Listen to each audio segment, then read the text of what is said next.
Ok, maintenant qu'on a ces petites bases, essayons de créer notre premier petit objet en utilisant la modélisation NURBS. NURBS pour Non-Uniform Rational B-Spline. Donc, c'est une technique de modélisation qui va utiliser les courbes de Bézier pour générer un volume. Donc, on dessine une courbe et à partir de cette courbe-là, on génère un volume. Donc, pour ça, je vais créer une nouvelle scène. Ça, c'était dossier de production. Ok, je vais créer une nouvelle scène. Donc, new scene. Je sauvegarde celle-ci. Cette nouvelle scène, cette nouvelle scène, je fais d'abord CTRL S pour la sauvegarder et puis je vais l'appeler base ou bien modeling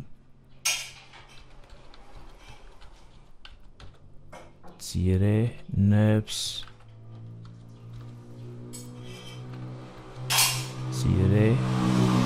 et puis base.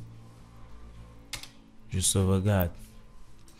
Donc, pour modéliser mon petit objet, je vais venir sur mes 4 vues et puis je vais sélectionner ma vue de face. Donc, j'appuie sur le curseur sur la vue de face et puis j'appuie sur la barre d'espace. Ça m'agrandit ma vue de face. Alt, clique sur la molette de la souris, je déplace un peu mon origine vers le bas parce que je veux que mon objet aille vers le haut. Donc, je vais créer le centre de mon objet donc, à l'origine de la scène. Donc, je vais faire un snap to grid. Snap to grid. Et puis, je vais venir chercher les courbes. J'ai mes courbes de base là, mais ça ne m'intéresse pas. Je veux aller chercher dans Create. Et puis, Curve Tool. Donc, je vais prendre un Bezier. Et puis, je vais dessiner mon premier point à l'origine. Je fais mon premier point à l'origine. Je fais mon second là. Puis, je peux venir désactiver mon Snap to Grid pour l'instant. Et puis, lorsque je clique, je glisse. Ça me crée mes tangentes. Je clique, je glisse. J'ai mes tangentes. Je clique, je glisse. J'ai les tangentes. J'ai mes tangentes.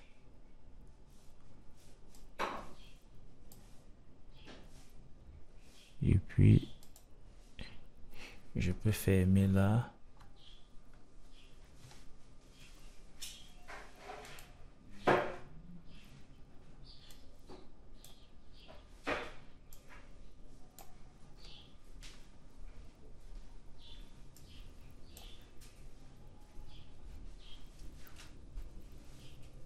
Et je peux venir prendre un snap to grid encore. Et je viens fermer ici. Donc, là, je peux reprendre mon outil de sélection. Là, j'ai ma courbe qui a été dessinée.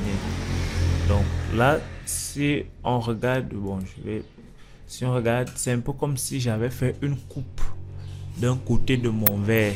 Donc, lorsque j'ai dessiné ma courbe, je l'ai dessinée de telle sorte que elle me donne l'impression d'avoir juste une coupe, non, d'un côté de mon verre. Maintenant, je peux réajuster ma courbe en faisant un clic droit, CTRL vertex.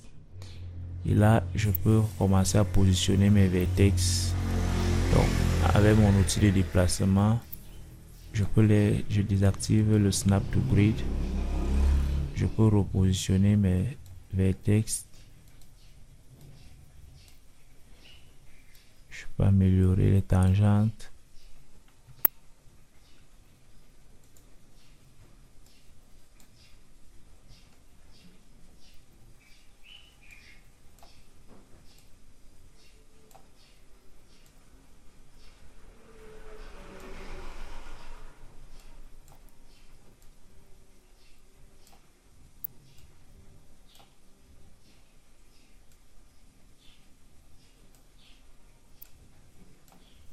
Donc, je suis toujours dans l'amélioration.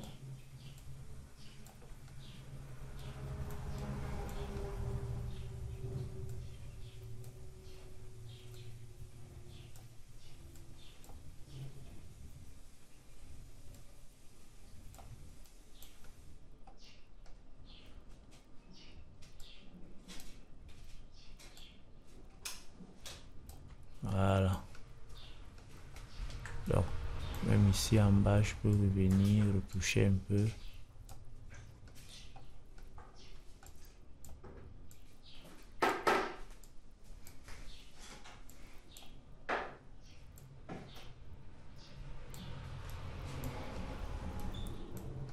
Dès que c'est fait, je refais mon clic droit, je viens en mode objet. Donc, j'ai ma courbe. Lorsque je suis satisfait de ma courbe, je la sélectionne et puis je suis à Curve Surface. Donc, j'ai ici Revolve, l'outil Revolve. Je peux également l'avoir au menu Modeling. Curve Surface, les surfaces ici. Et puis, j'ai Revolve là. Donc, je peux aussi l'avoir là. Et puis, si je clique, il m'a sorti un vert. Donc, si je reviens en perspective, en faisant un bar, space bar, je clique sur Maya et puis je viens sur Perspective View. Donc, désormais, il m'a généré un vert à partir de ma courbe de Bézier. Donc, j'avais ma courbe de Bézier et à partir d'elle, j'ai obtenu mon vert. Et si je sélectionne ma courbe de Bézier et que je me mets en contrôle vertex et que je me mets à modifier mes vertex, j'ai la modification de mon vert qui suit directement parce que il y a encore une historique qui est donc le vert suit encore l'historique de la courbe. Donc je modifie ma courbe, ça modifie mon vert. Donc voilà comment vous pouvez créer en quelques minutes votre premier objet en utilisant la modélisation NURBS, donc avec des courbes de Bézier.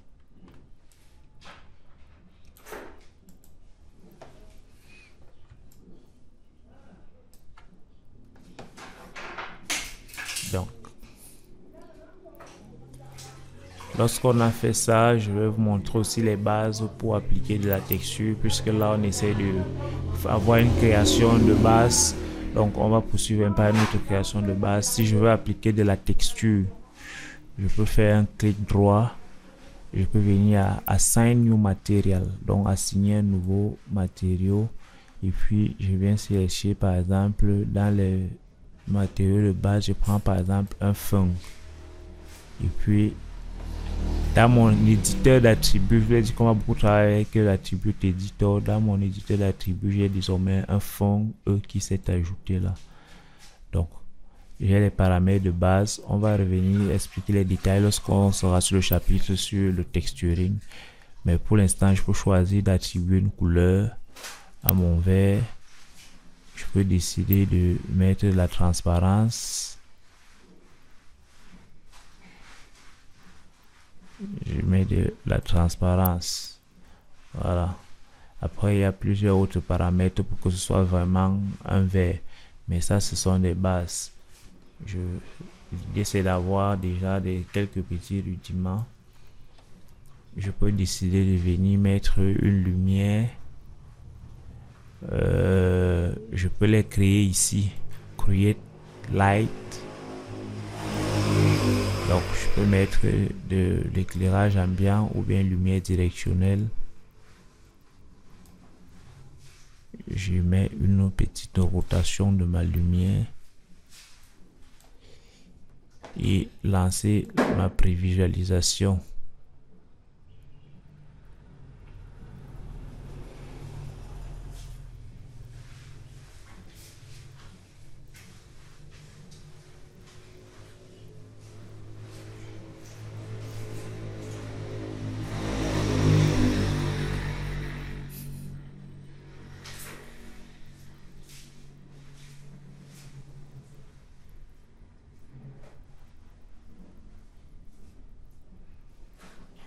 Donc, je n'ai quasiment rien de visible.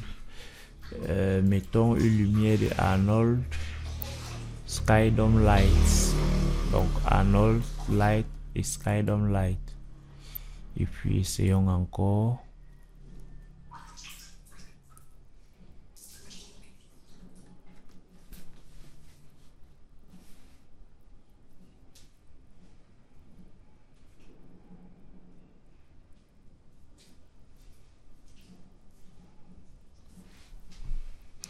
C'est un peu lent, hein? Donc on va pas perdre le temps. Je vais prendre Maya Hardware simplement et puis faire mon rendu. Donc c'est un verre tout pourri, mais l'idée c'est d'avoir déjà une petite idée de comment vous pouvez procéder pour avoir quelque chose de basique. Donc voilà un peu. On va se retrouver la prochaine fois pour commencer à travailler sur la modélisation, dans les techniques de modélisation, la modélisation polygonale plus précisément. Donc on va s'amuser à voir quelques outils qui vont nous aider à modéler notre objet, et puis on va voir comment est-ce qu'on peut faire du texturing basique et puis du rendu basique.